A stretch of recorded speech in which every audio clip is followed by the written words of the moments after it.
हम्म. नमस्कार विद्यार्थी मित्रांनो, अन अकॅडमीच्या या व्हिडिओ लेक्चर सिरीजमध्ये मी भूषण दूत पुन्हा एकदा आपलं हार्दिक स्वागत करतो. तर विद्यार्थी मित्रांनो, आपण मागच्या याच्यामध्ये एकदम इझी लेवलचे प्रश्न बघितले होते. या टाईपच्या या डिसिजन मेकिंगच्या सेटमध्ये आपण थोडे मॉडरेट लेवलचे म्हणजे मीडियम लेवलचे प्रश्न बघणार आहोत. सो मॉडरेट लेवल आहे ही, आणि त्याच्यामध्ये आपण काही आता इथे बघा एक स्टेटमेंट आणि 4 ऑप्शन असेच जास्त बघितले होते. पण इथे काही प्रश्न आपल्या याच्यामध्ये असे पण असणार आहेत की त्याच्यामध्ये काय असतील, तुम्हाला मल्टिपल आन्सरसुद्धा असतील. म्हणजे बघा असं ड क ब अ ब कड असं काय सिक्वेन्स तुमचा असला पाहिजे. याच्या संबंधामध्ये सुद्धा काय क्वेश्चन्स असू शकतात. ओके, मग आता याच्यामध्ये बघा पहिला प्रश्न.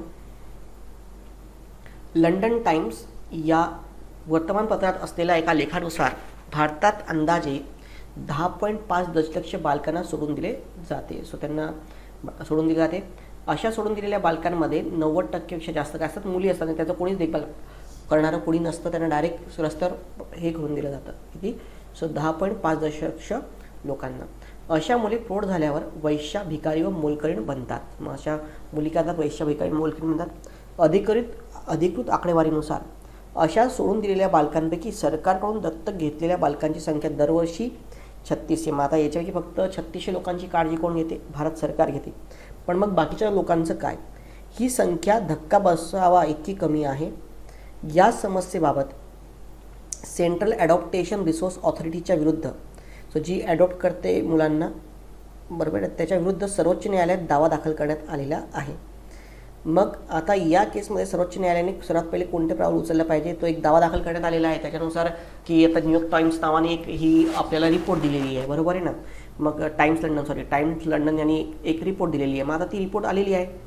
मग त्यानंतर लोकांनी दावा दाखल केला नाही मग म्हणून सरकारने म्हणते की 3600 लोकांना ती घेते आहे आणि इतके लोक मग रस्त्यावर जातात. तर मग हे ऑथॉरिटी काय करते, असं त्यात दावा दाखल केला. मग सुप्रीम कोर्टाने काय केलं पाहिजे? या दाव्याच्या संदर्भात सेंट्रल ॲडॉप्टेशन रिसोर्स ऑथॉरिटी आणि केंद्र सरकारला त्यांनी काय बजावली पाहिजे? नोटीस बजावली पाहिजे. होऊ शकतं हे, बरोबर आहे. पण डायरेक्ट नोटीस बजावणार का? अरे ते एका लंडन टाइम्स नावाचं वर्तमानपत्र आहे, त्याने ती न्यूज दिलेली आहे. फॉरेनचं वर्तमानपत्र आहे. आता वर्तमानपत्राची न्यूज, पहिली गोष्ट कोणती पण गोष्ट असेल तर इतकी महत्त्वाची गोष्ट जर आहे, पण त्याच्यामध्ये ऑथेंटिसिटी किती आहे? म्हणजे लंडन टाइम्सचं असेल तर म्हणून ते बरोबरच असेल असं म्हणता येईल का आपल्याला? टाइम्स लंडनचं असेल म्हणून नाही. त्यात ऑथेंटिसिटी किती आहे हे आपल्याला सांगता येईल का? नाही. CARA आणि केंद्र सरकारला या बाबतीत देशातील परिस्थितीचा आढावा घेण्याची काय द्यावी? आज्ञा द्यावी, बरोबर आहे. एक हे होऊ शकतं की यांना काय आढावा घेण्याची काय द्यावी? आज्ञा द्यावी की हे खरंच किती काय आहे वगैरे. ओके. हा लेख दुसऱ्या देशातील वर्तमान छापून असल्यामुळे त्याची सत्यता तपासून बघण्यासाठी चौकशी करण्याची काय द्यावी? आज्ञा द्यावी, हे पण होऊ शकतं. अनेक कुटुंबांना दत्तक मूल हवे असते, पण असे मूल मिळण्यासाठी त्यांना किती महिने थांबावे लागते. अशा कुटुंबांना ही मुले दत्तक म्हणून घेण्यास काय सरकारला सांगावे. आता हे बरोबर आहे. पण बेटर वे आता याच्यामध्ये जर का तुम्ही पहिले बघितलं तर पहिले जर का हे असं आलं असेल, कोणी सांगितलं असेल, तर पहिले तर याच्यामध्ये सत्यता आहे का, बरोबर आहे ना. सो बघण्यासाठी चौकशी करण्याची काय आज्ञा द्यावी. म्हणजे याच्यात खरंच काही सत्य आहे, तथ्य आहे, तरच आपण ते म्हणजे पुढे जाण्यामध्ये काहीतरी अर्थ आहे. म्हणून पहिले सत्यता बघाल. नंतर तुम्ही त्यांना काय देणार? आढावा सांगणार की सध्याच्या स्थितीमध्ये त्याची कंडिशन काय आहे काय नाही, ही सेकंड प्रायोरिटी असेल. ओके. त्यानंतर काय संदर्भात सरकारला एक नोटीस फक्त नोटीस बजावून ते इश्यू होणार का? नाही. बेटर वे आहे की दत्तक मूल होतं आहे वगैरे, यांना तुम्ही काय देणार? सो 1.0 त्यातनं तुम्ही हे करू शकता. ओके. आणि नंतर मग याला काय 0 मार्क्स. तसं बघितलं तर याला पण काही मार्क्स यायला पाहिजे, पण आता कुठलं हे नाही ऑप्शनपैकी, तर बेटर ऑप्शन करणार पर्याय क्रमांक 2. कारण तो लेख आला आहे फक्त, तर त्या लेखामध्ये काय गव्हर्नमेंटच्या एजन्सीने काही दिलं आहे का? ते नाही. मग त्यात ऑथेंटिसिटी किती आहे, ही ऑथेंटिसिटी चेक करण्यासाठी समिती नेमायला पाहिजे, बरोबर आहे. सो उत्तर काय तुमचं पर्याय क्रमांक 3. केंद्रीय कृषी मंत्र्यांनी, सो केंद्रीय जे काय कृषी मंत्री आहेत, ओके हां, केंद्रीय कृषी मंत्र्यांनी काही राज्यांच्या मुख्यमंत्र्यांच्या सुरात सूर मिसळून कांदा आणि साखरेच्या निर्यातीवर सध्याची जी काही बंदी आहे ही बंदी उठवावी अशी मागणी करत केंद्र सरकारला अडचणी टाकली आहे. तर हे पण काही केंद्रीय कृषी मंत्री आहेत, त्यांनी केंद्र सरकारला अडचणी टाकलं आहे. तेच म्हणतात की सरकारने काय केली पाहिजे की बंदी उठवली पाहिजे. काही राज्याचे मुख्यमंत्री अशी डिमांड करत आहेत. या दोन्ही वस्तूंच्या किमती वाढू लागल्याने केंद्र सरकारने या वस्तूंच्या निर्यातीवर बंदी घातली आहे. परंतु काय, या दोन्ही वस्तूंच्या किमती वाढलेल्या आहेत. सो दोन्ही वस्तूंच्या किमती काय दिवसेंदिवस काय आहेत, वाढत आहेत. मग आता दोन्ही वस्तूंच्या किमती दिवसेंदिवस वाढत असल्यामुळे या वस्तूंच्या निर्यातीवर काय घातलेली आहे, सध्या आपण बंदी घातलेली आहे. ओके. हां. कारण काय की महागाई वाढते, पण इकडे दुसरीकडे लॉस काय होतोय की इन जनरल, कारण ते जर एक्सपोर्ट होत नसेल त्या गोष्टी, तर मग पाहिजे ती किंमत लोकांना मिळणार नाही. केंद्र सरकारने प्रस्तुत केलेल्या निवेदनानुसार भारतातील ग्राहकांसाठी या वस्तू पुरेशा उपलब्ध होणे गरजेचे आहे आणि असे असल्यानंतरच त्याचा निर्यात करावी असं आणि केंद्राचा निर्णय योग्यच आहे. मुख्यमंत्र्यांच्या आणि केंद्रीय कृषी मंत्र्यांच्या मागणीवर केंद्र सरकारने कोणता निर्णय केंद्र सरकारचा सध्याचा अप्रोच आहे तो म्हणतो की भारतीय लोकांनाच पहिले योग्य दरात आणि योग्य उपलब्धता व्हावी, त्याच्यानंतरच आपण त्या गोष्टी काय करूयात, एक्सपोर्ट करूयात. बरोबर आहे ना. केंद्रीय कृषी मंत्री आणि मुख्यमंत्र्यांनी मागणी केली असल्यामुळे साखर व कांद्यावरील निर्यात बंदी काय उठवावी. सो केंद्रीय कृषी मंत्री आणि मुख्यमंत्र्यांनी काय केलेली मागणी केली म्हणून डायरेक्ट तुम्ही उठवून द्याल नाही. पहिले तर तुमचं काय योग्य निर्णय हे त्यांना समजवणं तुमचं काय पहिलं काम असलं पाहिजे. म्हणून हे होईल का, नाही. कांदा व साखरेची झालेली पेरणी व सध्याचा त्यांच्या देशातील उपलब्ध साठा याबाबत अन्नधान्य सार्वजनिक वितरण मंत्र्याला सविस्तर अहवाल सादर करण्यास काय सांगावे. मुख्यमंत्री आणि केंद्रीय कृषी मंत्री यांना कांदा व साखरेवरील निर्यात बंदीची गरज समजून सांगा. सो बेटर वे काय आहे की तुम्हाला त्यांची गरज काय की तिथल्या लोकांना किती हे आहे. बरोबर ना. सो हे सांगणं सगळ्यात महत्त्वाचा पर्याय असेल तर याला आपण काय देऊ, 2.5 मार्क देऊ. हां. कांद्यावरील उठवावे, साखरेला उठवू नये, हे पण होईल का, नाही. ओके. हां.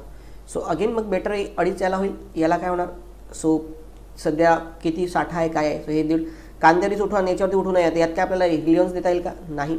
हां. उठवायची तर मग दोन्यांवरनं पण उठवा ना. सो याला काय होणार, 0.5 मार्क होईल. सो अशा प्रकारे याचं काय राहणार, डिस्ट्रीब्युशन राहणार आहे यामध्ये. सो म्हणून दुसऱ्याचं उत्तर पर्याय क्रमांक 3. नेक्स्ट बघा.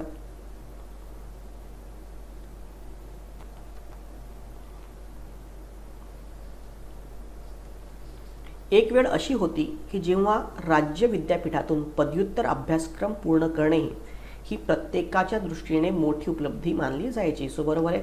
सो गव्हर्नमेंट कॉलेजमधनं जर का तुम्ही एखादं ग्रॅज्युएशन करता आहात, गव्हर्नमेंट कॉलेजमधनं तुम्ही एखाद्या हे करता, तर ती नेहमी काय असायचं, एक प्रेस्टिजियस असेल असा एक काय होता, काळ होता. बरोबर. एक मोठी उपलब्धी मानली जायची. तसेच राज्य विद्यापीठाच्या प्रवेश मिळवण्यासाठी कठीण स्पर्धेला तोंड द्यावे लागत असे आणि त्यामध्ये सुद्धा विद्यापीठामध्ये काय, सो गव्हर्नमेंट कॉलेज भेटणं याला तोंड द्यावे लागत असे. त्यावेळी मान्यताप्राप्त विश्व अस्तित्वात नव्हती. तेव्हा काय प्रायव्हेट ऑर्गनायझेशन जे काय होते, गव्हर्नमेंट एडेड ऑर्गनायझेशन अस्तित्वात नव्हती. मात्र आता शिक्षण क्षेत्राचे खाजगीकरण केले. आता प्रायव्हेटायझेशन जात असल्यामुळे या परिस्थितीत मोठा बदल झालेला आहे. फक्त हुशारच नाही तर सर्वसामान्य बुद्धिमत्तेचे विद्यार्थीसुद्धा राज्य विद्यापीठात प्रवेश घेण्याचे काय टाळत आहेत. अलीकडच्या काळात राज्य विद्यापीठातून पदव्युत्तर अभ्यास पूर्ण करण्यासाठी प्रवेश घेतलेल्यांना असे लक्षात येत आहे की उच्च आणि संशोधनासाठी इथे वाव भेटत नाही. सो जरा सध्या ज्यांनी अभ्यासक्रम पूर्ण केलेला आहे गव्हर्नमेंट कॉलेजेसमधनं, त्यांचं म्हणणं आहे की तिथे काय हायर एज्युकेशन आणि रिसर्च या गोष्टींना वाव मिळत नाही आहे. आणि म्हणून लोकांचं थोडं जे काही ट्रेंड आहे तो बघण्याचा थोडा काही निगेटिव्ह झालेला आहे. म्हणून लोक जे आहेत ते राज्य विद्यापीठांमध्ये सहसा ॲडमिशन घेत नाहीत. मग आता हा जर का तुम्हाला इश्यू रिझॉल्व्ह करायचा असेल तर तुम्ही कोणती स्टेप घेणार. राज्य विद्यापीठात प्रवेश घ्यावा असे विद्यार्थ्यांना वाटण्यासाठी उच्च शिक्षण, तुम्ही कोणात उच्च शिक्षण मंत्री आहात या नात्याने कोणते पाऊल सर्वात जास्त परिणामकारक म्हणून तुम्ही हे करणार. सो बरोबर. असं कोणतं पाऊल असेल की ते काय असेल तुमचं सर्वात जास्त परिणामकारक असेल. राज्य विद्यापीठात प्रवेश घेणाऱ्या सर्व विद्यापीठांना मोफत शिक्षण देण्याची व्यवस्था कराल. सो राज्य विद्यापीठ आहे, स्टेट गव्हर्नमेंट सर्व विद्यार्थ्यांना मोफत देणार. मोफत देण्याला असं म्हणता येईल का आपल्याला, सो असं म्हणता येणार नाही. ओके. सो मोफत देण्याची व्यवस्था कराल. अरे पण मोफतचा इश्यूच नाही आहे. सो सगळ्यात पहिली महत्त्वाची गोष्ट ही आहे की तिथे रिसर्च वगैरे होत नाही, त्यामुळे ते लोक घेत नाहीत. संपूर्ण पायाभूत संरचना बदलण्यासाठी राज्य अधिक निधी उपलब्ध करून देणार, हे होऊ शकतं. मग त्यातनं रिसर्च पायाभूत संरचना बदल तेव्हाच रिसर्च आणि ह्या गोष्टी बदलतील ना. हां. राज्य विद्यापीठ प्रवेश घेतलेल्या गरीब शिष्य देण्याची तरतूद कराल. राज्य आकारले जाणारे शुल्क फी कमी कराल. आता पहिली गोष्ट फी हा मेजर इश्यू नाही आहे. मेजर इश्यू की रिसर्च आणि ह्या गोष्टीचा त्याला तिथे वाव भेटत नाही म्हणून लोक पाहिजे तसं त्या याच्यामध्ये ॲडमिशन घेत नाही आहेत. सो म्हणून त्याच्यामध्ये पायाभूत संरचना बदलण्यासाठी हे याला हे होईल. मग आता शिष्यवृत्ती देण्याची थोडंफार आता विद्यार्थी घेत नाही तर थोडं गरीब विद्यार्थ्यांना शिष्यवृत्ती देण्याची तरतूद कराल, हे होऊ शकतं. हां. थोडे फीस काय करणार, कमी करणार. पण सर्वांना मोफत हे तर शक्यच नाही की सर्वांना मोफत शिक्षण देऊन देणार आहात, हे होईल का, नाही. पण त्यांना क्वालिटी होईलच, इम्प्रूव्ह होईल असं म्हणता येईल का आपल्याला, नाही. ओके. सो मित्रांनो आता हे आपले 3 एक्झाम्पल्स झालेले आहेत. ओके. हां. तर मित्रांनो जसं की तुम्हाला माहिती आहे की आपण ज्या सध्या टेलिग्राम चॅनलवरनं मेन जनरल तुम्हाला या नोट्स सापडतात. ते माझं टेलिग्राम चॅनल आहे. सो भूषण अकॅडमीचं ऑफिशियल टेलिग्राम चॅनल आहे. या टेलिग्राम चॅनलचं नाव आहे CSAT_भूषण. हे टेलिग्राम चॅनल आहे. हे टेलिग्राम चॅनल तुम्ही जॉईन करू शकता. ओके. अगेन या टेलिग्राम चॅनलसोबतच आणखी जर का तुम्ही बघितलं तर हे अनअकॅडमी जे आहेत, आता मी तुम्हाला अनअकॅडमीमधनं याचे डिफरंट कोर्सेस आहेत. आता हे तर तुम्हाला यूट्यूबला फ्रीली अवेलेबल आहेत, पण असेच यांचे काहीतरी पेड कोर्सेससुद्धा आहेत. So that is paid courses अनअकॅडमीवरती आहेत.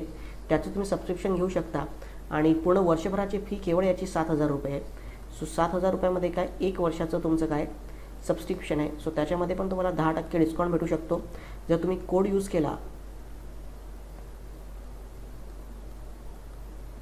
भूषण CSAT, तर तुम्हाला तो 6,300मध्ये हा कोर्स मिळू शकेल. सोबतच मित्रांनो, आता 6,300 तुम्हाला कोर्स मिळू शकेल. सोबतच जर का तुम्ही बघितलं तर हे 1 वर्षाचा कोर्स आहे, पण तुम्हाला एवढं फीज ॲडजस्ट जर नसेल तर याचे 6 महिने, 3 महिने, 2 महिने असे सुद्धा डिफरंट काय कोर्सेस अनअकॅडमीचे अवेलेबल आहे. तर तुम्ही ते सुद्धा रेफर करू शकता. ओके. हां, राज्य विद्यापीठात प्रवेश घ्यावा असे विद्यापीठांना वाटण्यासाठी उच्च शिक्षण मंत्री, अच्छा सॉरी, हे झालं आहे. आता चला सॉरी प्रश्न क्रमांक 4 बघूयात. Question number 4.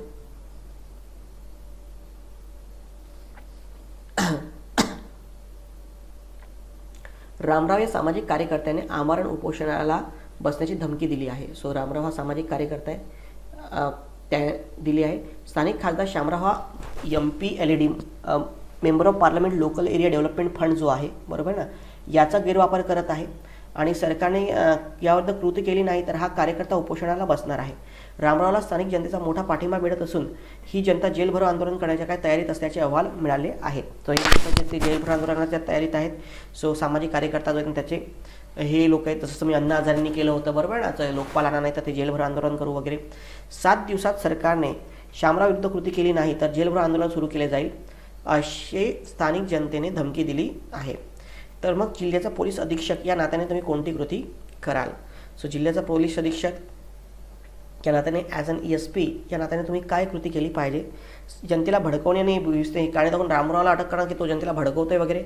अरे पण तो जो आहे सामाजिक कार्यकर्ता आहे आणि अशा जसं अण्णा हजारेला अटक केली होती की तुम्ही काय जनतेला भडकवताय किंवा कायदा सुव्यवस्था विस्कळीत होतीये.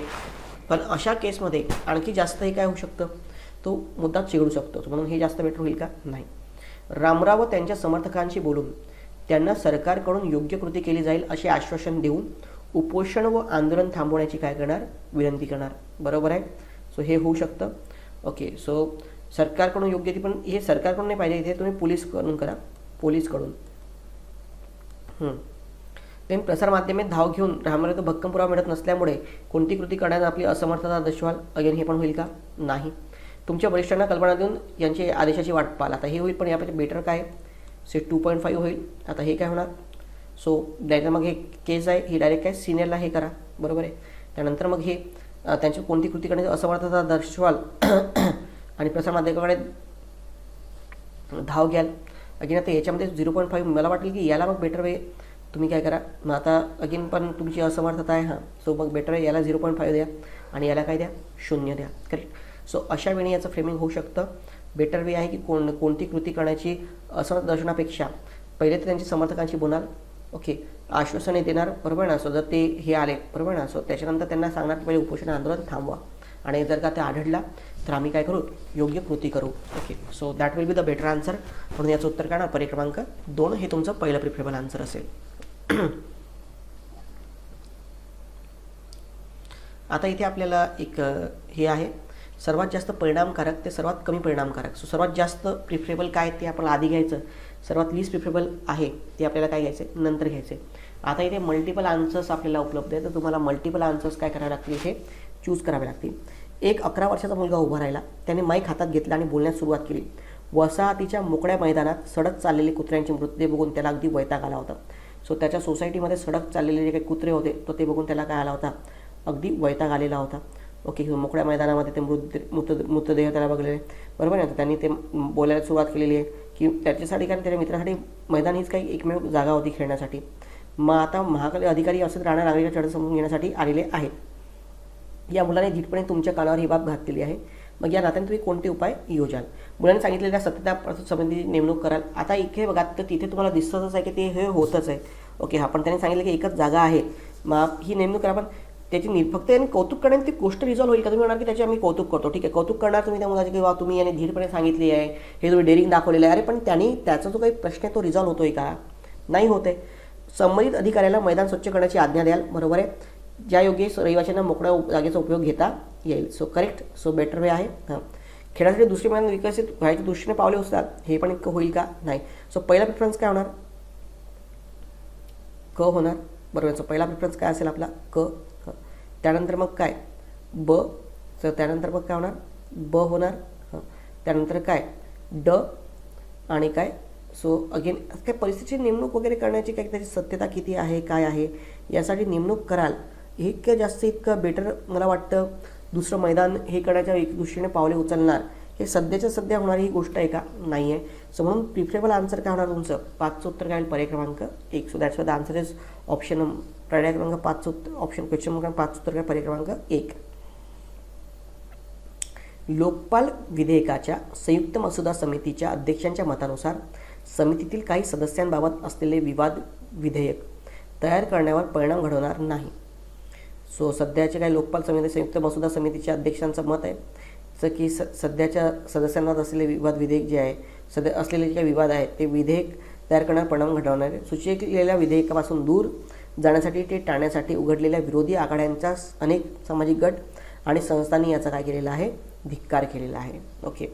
सो अगेन बघा, सो संयुक्त समिती अध्यक्ष आहेत, बरोबर ना, लोकपाल विधेयकाची. तर त्यांचं म्हणणं आहे की सध्याच्या काही सदस्यांना काही विवाद आहेत, बरोबर आहे ना, मग ते विधेयक परिणाम करणार नाहीत. सुचवलेल्या विधेयकापासून दूर जाण्यासाठी व टाळण्यासाठी उघडलेल्या विरोधी आघाड्यांच्या अनेक आघाड्या आहेत, त्यांनी याचा धिक्कार केलेला आहे.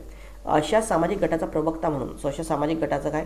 प्रवक्ता म्हणून या विधेयकाच्या संदर्भात तुम्ही सरकारकडे कोणती मागणी कराल? तर तुम्ही काय सरकारकडे करणार? सशक्त त्या लोकपाल कायद्याची निर्मिती, कारण असा कायदा भ्रष्टाचार शासन हे होऊ शकतं. विधेयक मसुद्यात कोणत्याही राजकारणाचा समावेश केला जाऊ नये. राजकारणाचा समावेश केला जाऊ नये. अरे असं होऊ शकतं का? अरे राजकारणी ते इन जनरल काय की त्याच्यामध्ये तो ठरवतात. काळाची गरज असल्यामुळे या विधेयक जलद अंमलबजावणी केली जाणार. पण अंमलबजावणीचं वेळेस पहिले तर आपल्याला नेमका विधेयकचं अजून ते हेच आहे की ते बनवायचं आहे, त्याची अंमलबजावणी केली जावी जलद. पण तो हे झालं लोकपालमध्ये सर्व समाजातील समाज केला, कारण त्यामुळे समाजातील विविध विभागांना प्रतिनिधित्व मिळेल. यस. सो जेव्हा तुम्ही म्हणणार की नाही ऑल सेक्टर्सचे सगळ्यांना केलं जावं हे, so that will be what, कारण ते काही लोकांना त्याचा आक्षेप वगैरे आहे. सामाजिक गटांनी अधिकार केला तर याला 2.5 होणार. अगेन यानंतर याला काय म्हणणार तुम्ही? निर्मिती करा. तुम्ही सरकारला सांगणार की याची निर्मिती करा 2.0. हां, अगेन इथे कोणते राजकारणाचं हे तर म्हणता येणार नाही. अगेन 1.0. अशा प्रकारे याचं डिस्ट्रीब्युशन असेल. सो सगळ्या स्तरातले प्रतिनिधी किंवा सगळे लोक यात आले पाहिजे, असं तुम्ही त्यांना काय केलं पाहिजे? सांगितलं पाहिजे. ओके. नेक्स्ट चला प्रश्न क्रमांक 7 घेऊयात.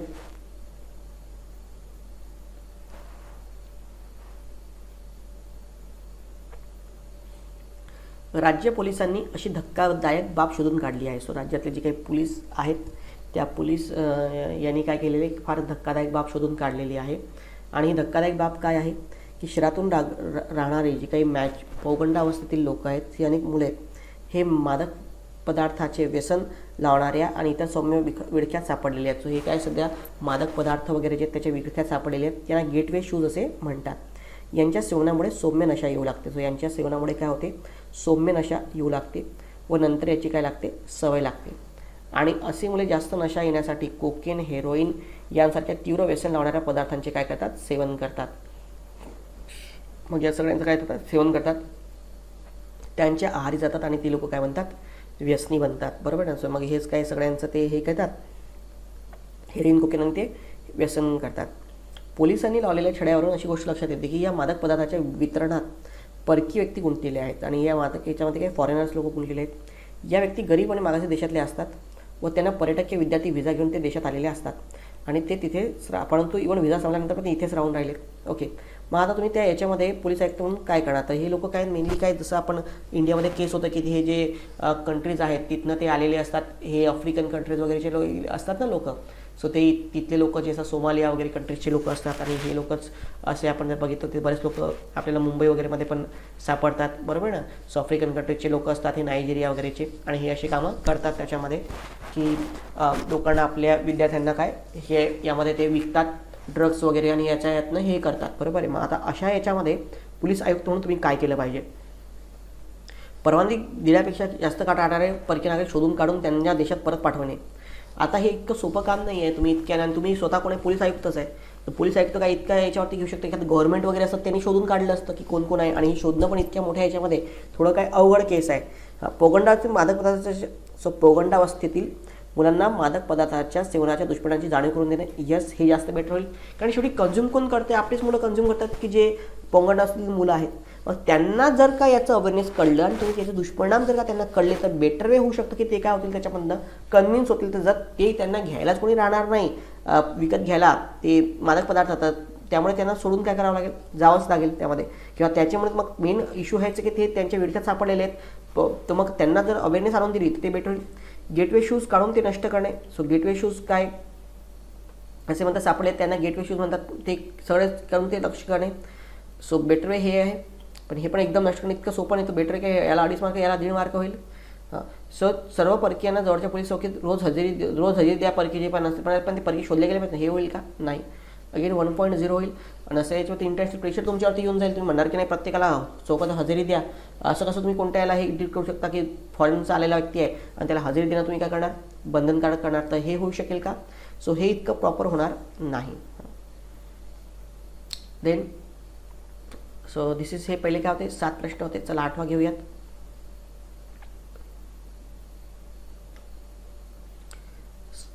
सत्तावीस एप्रिल 2018 हा निर्णायक दिवस होता. सो निर्णायक का होता? या दिवशी नवी दिल्लीच्या इंदिरा गांधी आंतरराष्ट्रीय विमानतळावर सर्वत्र गोंधळ माजलेला होता. सो का गोंधळ माजला होता? या दिवशी एअर इंडियाच्या अंदाजे 1000 वैमानिकांनी अचानक बेमुदत संप आकारला होता. या गोंधळे आणि हा जो संप आहे हेच या गोंधळाचं काय होतं, प्रमुख कारण होतं. जोपर्यंत चांगल्या कार्यस्थळ किंवा परिस्थिती किंवा चांगली पगारवाढ या मागण्या मान्य होत नाहीत तोपर्यंत काम सुरू होणार नाही, अशी धमकी वैमानिकांनी दिलेली होती. 27 एप्रिल 2000 या दिवशी 400 उड्डाणे रद्द करण्यात आलेली आहे. या विमानतळावर अडकल्या हजारो प्रवाशांना अडचणींना तोंड द्यावे लागत आहे. मग एअर इंडियाच्या अध्यक्ष व व्यवस्थापकीय संचालकांचे प्रमुख आहेत तुम्ही, सल्लागार, या नात्याने तुम्ही कोणता सल्ला द्याल? प्रवाशांचे हित लक्षात घेऊन वैमानिक संप मागे घ्या असे ते नामांकन हे होऊ शकतं. आता इमिजिएट तुम्हाला मागे घ्यायचं आहे तर तुम्ही काय डायरेक्ट त्यांच्याच मागण्या सगळ्या मान्य करणार असं आहे का? कारण तुम्हाला पण सगळं बघावं लागेल की तुमचं फायनान्शियल स्ट्रक्चर काय आहे काय नाही वगैरे. मग बेटर वे अशा केसमध्ये प्रवासी आहेत, मेन काय आपण त्यासाठी करतो, कशाच्या भरोशावर जगतोय, प्रवाशांच्या भरोशावर. प्रवाशांना कुठलाही त्रास होऊ नये म्हणून तुम्ही जेव्हा त्यांना कन्व्हिन्स करा की बघा प्रवाशांचं हित लक्षात घ्या पहिले, सो त्याच्यामुळे प्लीज संप करू नका, यामुळे लोकांची गैरसोय होईल आणि त्यांचा बघण्याचा दृष्टिकोन काय होईल, तुमच्याकडे चुकीचा होईल. ही जेव्हा समजा तुम्ही जर गोष्ट त्यांना पटवून देता आली तर ती गोष्ट जास्त इफेक्टिव्हली मला वाटतं काय होईल, वर्क करता येईल, बरोबर आहे ना. सो म्हणून एक हे होऊ शकतं. सो इथे आपण एक अबकड झालं आहे, 1 2 3 4 आपली आयोगाचे UPSC ABCD अबकड असे पर्याय देते. पण राज्यसेवा जी आहे ती 1 2 3 4 MPSC जो पॅटर्न आहे एक्झामिनेशनचा तो 1 2 3 4 असा पॅटर्न आहे. हे कदाचित तुम्हाला प्रत्येकाला माहिती आहे. वैमानिकांच्या समस्यांवर अभ्यास करण्यासाठी एका समितीची नेमणूक करावी. सो वैमानिकांच्या ज्या काही समस्या आहेत, बरोबर आहे ना, सो ती अभ्यासण्यासाठी काय करावी, एका समितीची काय करावी, नेमणूक करावी. ओके, हे एक होऊ शकतं. देन वैमानिकांच्या मागण्या मान्य कराव्यात, ज्या काम परत सुरू. अरे पण डायरेक्ट मागण्या मान्य करणार, तुम्ही डायरेक्ट मागण्या करून देणार का? ती संपावर आले. अरे पण पहिली गोष्ट तर ते तुमच्याकडे इतक्या या गोष्टी आहेत का? म्हणजे ते म्हणतात की कार्यस्थळ, चांगल्या कार्यस्थळ परिस्थिती, पगार वाढ पण त्यांना पाहिजे, पण या सगळ्या गोष्टी तुम्हाला पण तुमचं फायनान्शियल बघावं लागेल ना. असे म्हणता येईल का? नाही. अडकलेल्या प्रवाशांची इतर विमान कंपन्यांच्या उड्डाणामधून प्रवास करण्याची योग्य व्यवस्था करावी. ओके, सो अडकलेले प्रवासी आहेत त्याची इतर विमान उड्डाणामधून प्रवास करण्याची काय योग्य व्यवस्था करावी. पण हा कुठं पर्याय आहे? सो सर्वत्र गोंधळ माजलेला आहे तिथं आणि इतके 400 हे काय, सो 1000 वैमानिकांनी 400 तर उड्डाणे रद्द झालेली आहेत. मग आता 400 जर का उड्डाणे रद्द झाली आहेत तर मग इतके 400 उड्डाणे ते तुम्हाला मॅनेजसुद्धा करता आले पाहिजे ना, की 400 उड्डाणे तुमची रद्द झालेली आहेत, बरोबर आहे ना. सो 400 उड्डाणे जोपर्यंत रद्द होत नाहीत, 400 उड्डाणे जोपर्यंत हे होत नाही तोपर्यंत आपण काय सांगू शकतो का हे. म्हणून दुसऱ्यातनं व्यवस्था तरी करणार कशी? इतके 400 होणार. सो बेटर आहे पहिले त्यांनाच कन्व्हिन्स करा, त्यांनाच सांगा की प्लीज तुम्ही लक्ष द्या इथे. तुम्ही सांगणार त्यांना की बाबा बघा अनेक प्रवासी आहेत, लहान मुलं आहेत वगैरे वगैरे. सो तुम्ही हे बेटर वे याचं कन्सिडर केलं पाहिजे. आणि ह्युमॅनिटेरियन ॲस्पेक्ट किंवा ह्युमॅनिटेरियन एफर्ट्स म्हणून तुम्ही काय केली पाहिजे. सो त्यांना इन जनरल मदत केली पाहिजे. बरोबर आहे. सो म्हणून इथे उत्तर काय येणार तुमचं. सो बेटर वे 2.5 पर्याय क्रमांक 1. हां, नंतर मग ती नंतरची गोष्ट आहे. आता अडकलेल्या इतर विमानांच्या प्रवासातून उड्डाणातून मदत करावी. सो आता हे होऊ शकतं. मागण्या मान्य करा. पण कारण असं कसे मान्य करा तुम्ही त्याच्यामध्ये तुम्हाला पहिले भरावं लागेल ना सगळं काय आहे काय नाही. हां, अगेन अभ्यास करण्याच्या समितीची नेमणूक होईल. हे 1.5 होऊ शकतं. अगेन हे 1.0 की इतर तुम्ही जे काही अडकलेले आहेत वैमानिक याच्यामधनं काय.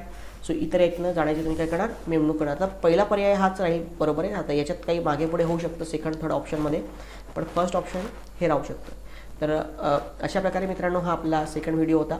सो ही जी काठिण्य पातळी होती, ही जी काही लेवल होती, so that is a moderate लेवलची हे पॅसेज होते. म्हणजे मागच्या याच्यापासून थोडे अवघड होते. बरोबर आहे ना. पण इतके पण काय अवघड नाहीत. अजून पण ही बेसिक लेवल म्हणजे मॉडरेट लेवलच चाललेली आहे. आयोगाची लेवल अगेन यापेक्षा सुद्धा काय आपण आयोगाचे ऑलरेडी पॅसेज सगळे बघितलेले आहेत. सो आयोगाची जी काही लेवल असते ती याच्यापेक्षा सुद्धा काय असते जास्त टफ असते. तर ती सुद्धा आपण पुढे घेणारच आहोत. ओके, त्या लेवलचे पण प्रश्न. सो ही आपल्या इन जनरल 10वा टोटल डिसिजन मेकिंगचा हा 10वा व्हिडिओ होता. आणि आयोगाचे सोडून हा काय होता दुसरा व्हिडिओ होता. ओके, सो अशाच प्रकारे आपण आपली सिरीज कंटिन्यू ठेवूयात. आपलं टेलिग्राम चॅनल जे आहे भूषणदूत अकॅडमीचं ते जॉईन करून घ्या. ओके, आणि अगेन अनअकॅडमीचं पण सुद्धा सबस्क्रिप्शन आहे ते तुम्ही जॉईन करू शकतात. तुमच्या काही अगेन सूचना असतील काय असतील तर तुम्ही आम्हाला कळवू शकतात. मित्रांनो कोरोनाच्या संकटातनं जग जात आहे तर थोडी आपल्या पण तब्येतीची वगैरे सगळ्यांची काळजी घ्या. Okay, so thank you very much मित्रांनो. धन्यवाद.